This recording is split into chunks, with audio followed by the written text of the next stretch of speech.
ప్రభుత్వ భూములు అమ్మితే తప్ప జీతాలు ఇవ్వలేని దుస్థితిలో తెలంగాణ ప్రభుత్వం ఉందని కేంద్ర హోంశాఖ సహాయ మంత్రి బండి సంజయ్ విమర్శించారు. కరీంనగర్లో కొత్తగా ఎన్నికైన ఎమ్మెల్సీలకు ఏర్పాటు చేసిన సన్మాన సభలో బండి సంజయ్ పాల్గొని ప్రసంగించారు. గత బీఆర్ఎస్ ప్రభుత్వం రాష్ట్రాన్ని అప్పుల పాలు చేస్తే ప్రస్తుత కాంగ్రెస్ ప్రభుత్వం ఎన్నికల హామీలు అమలు చేయకుండా రైతులు యువకుల్ని మోసం చేస్తోందని విమర్శించారు. రాష్ట్రంపై 6 లక్షల కోట్ల అప్పు ఉందని ప్రభుత్వమే చెప్తోందన్నారు. కాంగ్రెస్ విధానాల వల్ల 3 నెలల తర్వాత జీతాలిచ్చే పరిస్థితి కూడా కనిపించడం లేదని బండి సంజయ్ విమర్శించారు. కమిషన్లు ఇచ్చే వారికే బిల్లులు చెల్లిస్తున్నారని ఆరోపించారు. మేము అప్పులు తీస్తాం, మీకు చెల్లించాల్సినటువంటి అన్ని బెనిఫిట్స్ ఇస్తామని చెప్పి రేవంత్ రెడ్డి గారు ఎన్నికల సమయంలో చెప్పిందా లేదా? మేనిఫెస్టోలో పెట్టిన లేదా?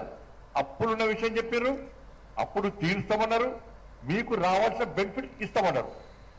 ఇవాళ మళ్ళీ ఏమంటున్నారు? కేసీఆర్ మా చేతికి చిప్పడిచ్చిండు, మేము ఏం చేయాలి అంటున్నారు. ఇంకొక 3 నెలలైతే జీతాలు ఇచ్చే పరిస్థితి అన్నారు. అందుకే సెంట్రల్ యూనివర్సిటీ జాగాలు అమ్ముతున్నారు. ఇవాళ జాగాలమ్మి తెలంగాణ రాష్ట్రాన్ని సాగుకునే పరిస్థితి వచ్చింది. ఇప్పుడు ఎవరైతే 18% కమిషన్ ఇస్తారో